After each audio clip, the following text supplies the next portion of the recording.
اس لیے اقبال نے کہا تھا کہ اپنے من میں ڈوب کر پا جا سراغ زندگی، چل تو اگر میرا نہیں بنتا نہ بن اپنا تو بن، اپنے ساتھ ہی وفادار ہو جا۔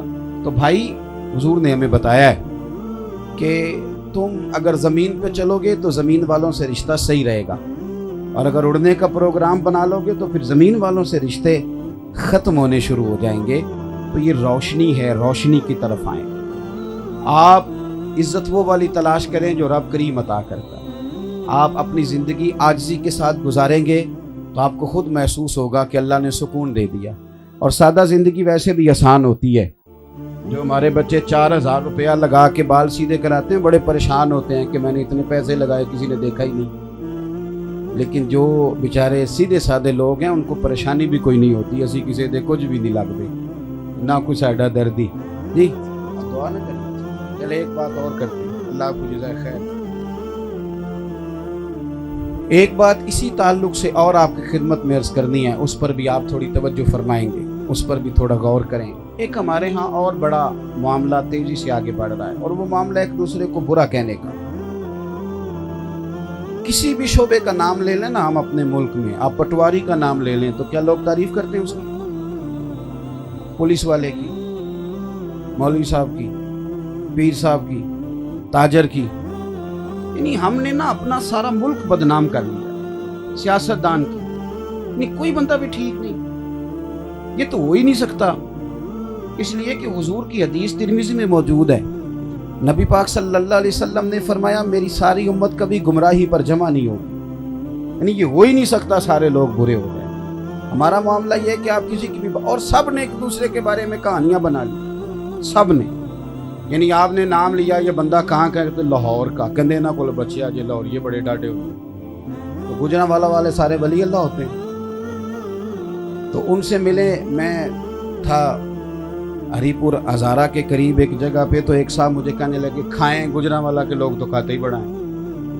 یعنی آپ نے ہر شہر کے لیے، ہر قوم کے لیے ہر ایک الگ کہانی بنا لی ہے، اور ہر محکمے کے لیے غلط بات سوچ لی ہے۔ ایسا ہوتا قرآن مجید نے فرمایا یا ایھا الذین آمنوا اجتنبوا کثیرا من الظن ان بعض الظن اثم، فرمایا ایمان والو بہت ساری بری سوچوں سے بچو، بعض گمان بھی گناہ ہے۔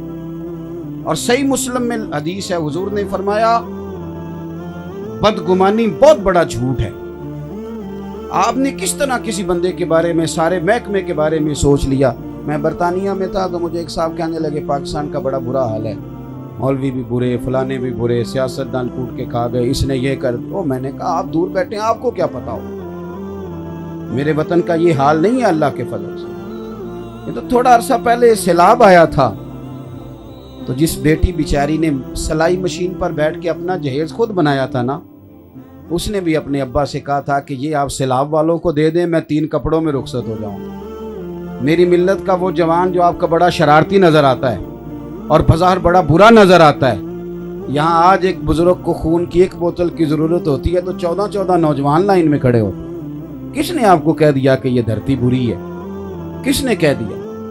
سیاستدانوں نے کچھ کیا ہے تو کچھ نہ کچھ نظام چل رہا ہے نا، علماء کچھ پڑھاتے ہیں تو ہر مسجد میں جمعہ ہو رہا ہے نا، ہر جگہ نماز ہو رہی ہے، تراویحوں میں حافظ زیادہ ہوتے ہیں، مسجدیں تھوڑی ہوتی ہیں۔ علماء کچھ نہیں کر رہے، مشائخ کچھ نہیں کر رہے، کس طرح پیر سارے غلط ہو سکتے ہیں؟ یہ ممکن ہی نہیں ہے۔ تو ہم نے یہ کیا کہ تیزی سے بدگمانی پھیلائی اور اس نے ہمارا نقصان کیا۔ میرے رسول کائنات صلی اللہ علیہ وسلم نے ہمیں اچھا سوچنے کا مشورہ دیا۔ اور آپ کو بتاؤں پاکستان میں ڈپریشن کے مریضوں کی تعداد اب 65% ہے۔ یہ کووڈ-19 کے بعد 65% ہو گئے ڈپریشن کے مریض۔ اور آپ ٹینشن کے، نفسیات کے کسی ڈاکٹر کے پاس جائیں، سب سے پہلے مشورہ دیتا ہے اچھا سوچا کرو۔ اور اچھا سوچے کیسے؟ ہمارا تو ذہن بن گیا ہے کہ صرف میں ٹھیک ہوں، حالانکہ یہ ہو سکتا، یہ ممکن نہیں۔ حضرت شیخ بشر حافی رحمۃ اللہ علیہ نا بغداد میں ننگے پاؤں چلتے تھے، تو بغداد کا ایک تاجر کہتا ہے کہ سارا شہر عزت کرتا تھا، حالانکہ جانور بھی گوبر نہیں کرتے تھے، وہ ننگے پیر چلتے تھے، لیکن مجھے نہیں بابا اچھا لگتا تھا۔ بھئی آپ کو کیوں نہیں اچھا لگتا؟ کہنے لگے وہ جمعے والا دن صرف فرض پڑھتے تھے اور باقی نماز کے لیے چلے جاتے تھے۔ مسجد میں کون سی نماز ضروری ہے؟ باقی جو جہاں مرضی پڑھے۔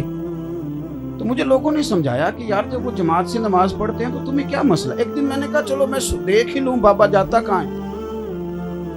فرماتے ہیں وہ تاجر کہتے ہیں کہ میں نے جمعہ حضرت کے ساتھ پڑھا اور جب وہ فٹافٹ فرضوں کے بعد نکلے تو میں پیچھے ہو لیا.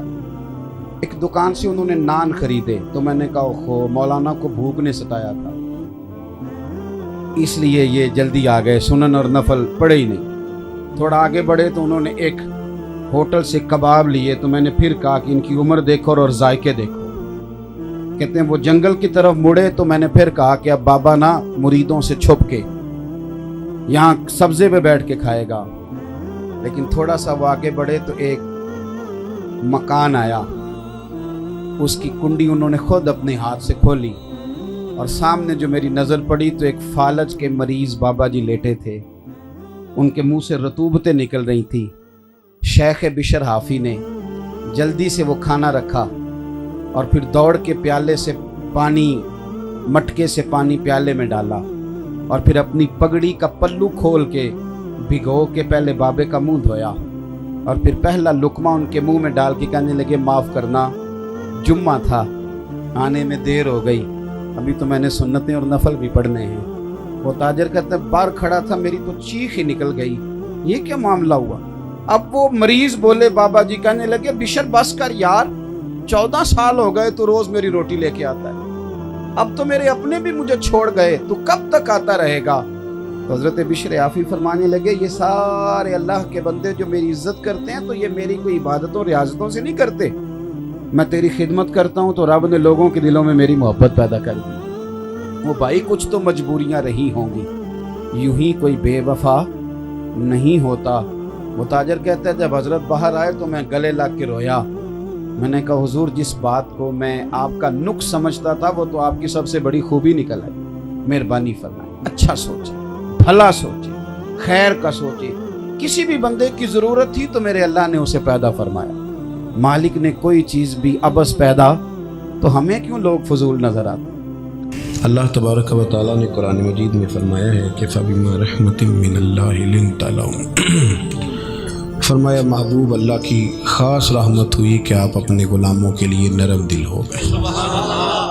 وَلَوْ كُنْتَ فَظًّا غَلِيظَ الْقَلْبِ لَانفَضُّوا مِنْ حَوْلِكَ, اگر آپ سخت دل ہوتے تو یہ بیچارے آپ کے پاس سے بکھر جاتے. خاص رحمت ہوئی کہ آپ نرم دل ہو گئے. نبی پاک صلی اللہ تعالیٰ علیہ وسلم کے قلب اطہر کو اللہ نے خاص نرمی امت کے حق میں عطا فرمائی. 20 درجنوں احادیث آپ کو اس عنوان کی ملیں گی کہ سرکار صلی اللہ علیہ وسلم نے فرمایا کہ میرا دل چاہتا تھا میرا کہ میں تم پر تہجد کی نماز ضروری قرار دے دوں, لیکن تمہیں تکلیف ہوگی تو میں نے اپنی چاہت نہیں دیکھی, تمہاری نیند دیکھی. فرمایا جی چاہتا ہے میرا لمبی نماز پڑھاؤں, لمبی نماز, لیکن جب امامت کر رہا ہوتا ہوں تو پیچھے کسی بچے کے رونے کی آواز آتی ہے تو حضور فرماتے ہیں میں پھر اللہ کی نماز کو مختصر کر دیتا ہوں. خاص نرمی سرکار کے قلب اطہر میں, خاص نرمی امت کے لیے, خاص قسم کا درد, غریب کا بھی, مجبور کا بھی, تنگ دست کا بھی, ان پڑھ کا بھی, گناہگار کا بھی. ہمارے ہاں اب جو سب سے بڑا مسئلہ ہے نا, لوگ سمجھتے یہ ہیں کہ درد صرف اس کا نام ہے کہ آپ یتیموں کے لیے, بیواؤں کے لیے, مسکینوں کے لیے کوئی سوسائٹی بنا دیں اور یہ کام آپ کر لیں تو یہی درد ہے. حالانکہ جو یہاں سارا کچھ ہو رہا تھا, مدرسے کی بات ہو رہی تھی, یہ بہت بڑا درد ہے. آپ نے کسی غریب کو بھکاری جو بنانا ہے تو آپ ان غریبوں کے بچوں کو اداروں میں لا کے داخل کرائیں اور ان اداروں کی سرپرستی کریں تو وہ انشاءاللہ تعالی اللہ فضل کرے گا تو بھکاری نہیں بنیں گے, رہنما بنیں گے, مقتدا اور پیشوا بنیں گے. یہ سرکار کا درد ہے, یہ حضور کی چاہت ہے. نبی پاک صلی اللہ تعالیٰ علیہ وسلم نے کہیں نہیں اعلان فرمایا کہ مکے میں یونیورسٹی بنائیں گے, سڑکیں پکی کرائیں گے. ہم کسی بات سے اختلاف نہیں کر رہے, یہ سارے کام خیر کے ہیں, فلاحی. لیکن نبی پاک صلی اللہ تعالیٰ علیہ وسلم نے جو عنوان قائم کیا نا لوگوں کی اصلاح کا, وہ یہ ہے کہ میں تو اخلاق عالیہ کی تکمیل کرنے کے لیے آیا ہوں. انسان کا اخلاق سنور جائے اس کی تعمیر ہو جائے، وہ کچھ بن جائے، تو سب سے پہلے تو اسے اپنے آپ کو سکون نصیب ہوتا ہے، پھر جو اس کے قریبی ہوتے ہیں وہ بڑے سکھ میں آ جاتے ہیں کہ عادتیں سنور گئی۔ سرکار اصلاح فرماتے، تعلیم و تربیت کا خاص درد، یہ جو حضور کبھی طائف جاتے، کبھی عکاظ کی منڈی میں جاتے، کبھی لوگوں کو پیغام حق سناتے، تو اس کے پیچھے وہ درد تھا کہ اللہ کے بندے اللہ والے بن جائیں، دوزخ سے بچ جائیں۔ قاضی اعجاز رحمۃ اللہ علیہ نے حدیث لکھی ہے، حضرت سیدنا انس بن مالک رضی اللہ تعالیٰ عنہ فرماتے ہیں کہ ایک بدو حضور کی بارگاہ میں حاضر ہوا، دیہاتی تھا، ان پڑھ تھا۔ ہمارا رویہ کئی دفعہ سخت گیر ہو جاتا ہے سادے لوگوں کے ساتھ، اور بہت سارے لوگ ہیں جو جان چھڑا لیتے ہیں کہہ کے کہ گاؤں والے جاہل ہیں جی، سارے انہیں کیا پتہ ہو، ان پڑھ ہیں جی۔ تو یہ تو آسان کام ہے، کسی کو جاہل کہہ کے جان چھڑانا تو آسان ہے، لیکن اس جاہل کو عالم بنا دینا یہ کمال ہے، اس کی تربیت کر دینا یہ کمال ہوتا ہے، یہ انفرادی فعل۔ دیکھیں نا، بہت سارے لوگ زیادہ ٹریول کرتے ہیں، گھومتے ہیں، مسافر رہتے ہیں، اللہ آپ کو جزا دے جی، یہ پیسے مدرسے میں دیں جی، آپ اللہ خوش رکھیں، تشریف رکھیں، اللہ آپ کو بہت ساری برکت دے، جزائے خیر دے، آپ تشریف رکھیں۔ میں نے عرض کیا تھا، میں نے جو وعدہ کیا ہے کہ تھوڑی سی بات کرنی ہے، میں اس پر قائم ہوں، تو آپ بس سنیں، اللہ آپ کو برکت دے۔ دوستو، جو لوگ زیادہ ٹریول کرتے ہیں نا جہازوں میں، ان کو پتہ ہوتا ہے، وہ آگاہ ہوتے ہیں کہ یہ سفر کس طرح کرنا ہے، اس کے کیا لوازمات ہیں، فلائٹ کا کیا سٹیٹس ہے، کس طرح کر کے ہم نے چلنا ہے۔ عادت ہو جاتی ہے نا، جو کام آپ زیادہ کرتے ہیں اس کے آپ عادی ہو جاتے ہیں۔ اور ہم نے یہ بھی دیکھا ہے کہ لمبی فلائٹس ہوتی ہیں تو لوگ سو جاتے ہیں، سوئے رہتے ہیں، انہیں کوئی پرواہ نہیں کیا ہو رہا ہے، کون آ رہا ہے، کون جا رہا ہے، عادی ہو گئے نا کہ اس کام سے۔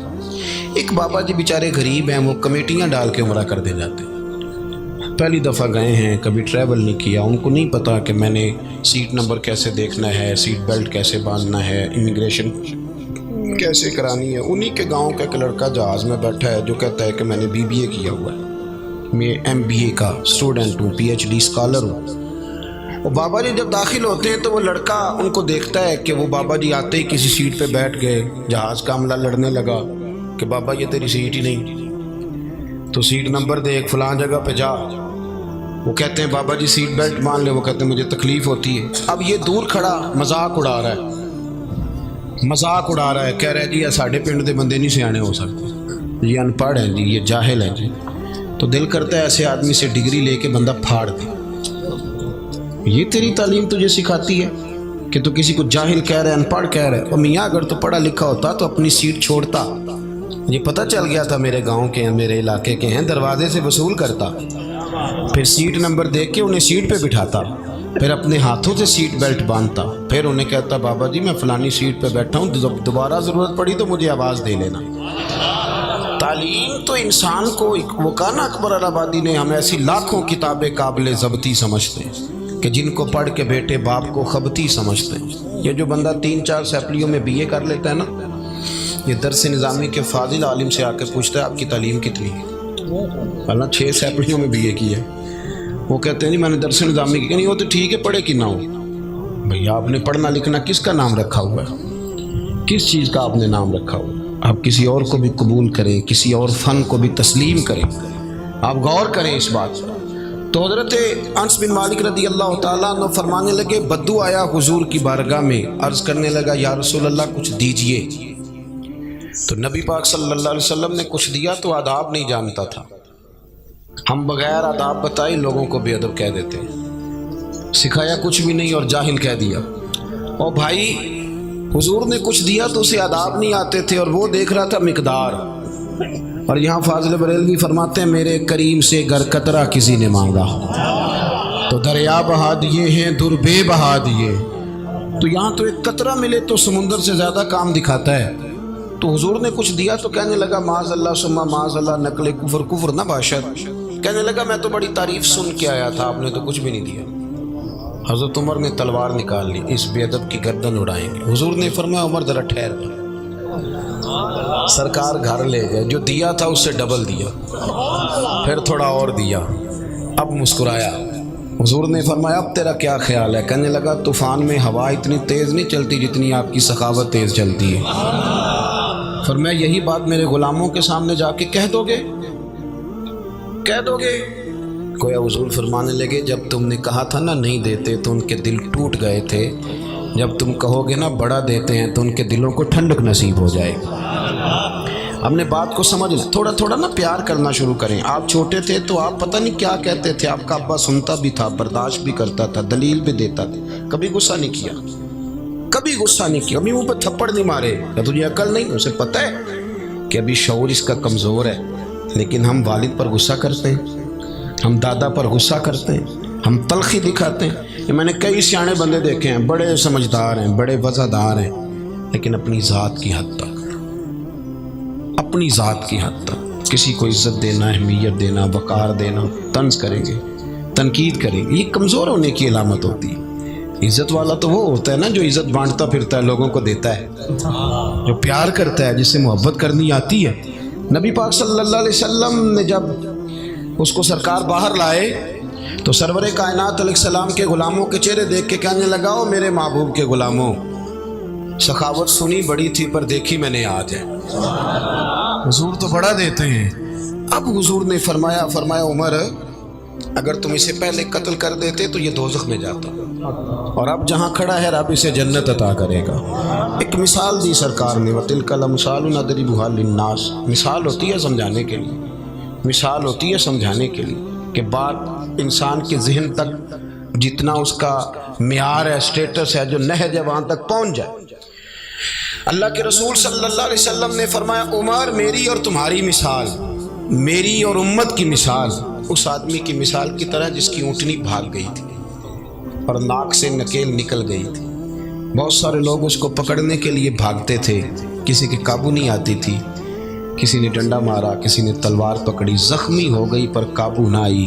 دوستو سننا، حضور فرماتے ہیں پھر اس کا اپنا مالک آ گیا، اپنا مالک۔ اس نے کہا پیچھے ہٹو، تم نے میرے جانور کا کیا حال کیا، تھوڑا سا چارہ زمین سے اٹھایا، اسے دکھایا تو اونٹنی دوڑی ہوئی ہے۔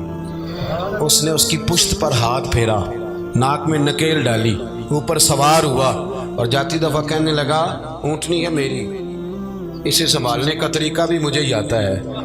گویا حضور بتا گئے امت ہے میری تو عمر اسے سنبھالنے کا طریقہ بھی مجھے ہی آتا ہے، مجھے پتہ ہے کیسے کر کے ان کے دلوں میں بات اتارنی ہے، کس جگہ پہ جا کے ان کو سنبھالنا ہے، کس طرح کر کے۔ اعلیٰ حضرت نے کہا نا، چور حاکم سے چھپا کرتے یا اس کے سوا، تیرے دامن میں چھپے چور انوکھا تیرا، تیرے ہی دامن میں چھپے چور انوکھا۔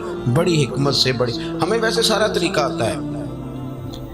ہمارے استاد فرمایا کرتے تھے کہ لوگوں کو کہے نا کہ کسی کو نماز کے لیے لایا کر، تو وہ اس کو نماز پڑھنے کی بجائے اس کو کہتے ہیں نہ آنا مسجد کبھی بھی۔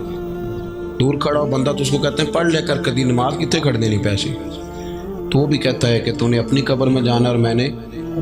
لیکن وہی شخص جو دین کے لیے اس انداز میں قائل کر رہا ہے، ہوتا ہے نا آج لوگ طنز کرتے ہیں، اور وہ حضرت عمر فاروق کے پاس آ کے ایک شخص نے کہا تھا کہ میں بیان کرنا چاہتا ہوں، تو فرمایا نہ کرنا، تو تقریر کرے گا تو سامنے والوں کو گناہگار سمجھے گا۔ یہ زوم آدمی کو، اس زوم میں آدمی آ جاتا، بڑی مشکل ہوتی ہے۔ تو بہت سارے لوگ ہیں، ہم دیکھتے ہیں کہ وہ طنز کر رہے ہوتے ہیں، اس طرح تنقید کر رہے ہوتے ہیں عوام پر۔ دیکھیں نا، وہ ہمارا نقیب آتا ہے، خیر میرا تو تعلق اس خوبصورت جماعت سے جس کا نقیب بھی شہنشاہ نقابت ہوتا ہے، تو شہنشاہ کی پھر مرضی ہوتی ہے، جو مرضی کرے۔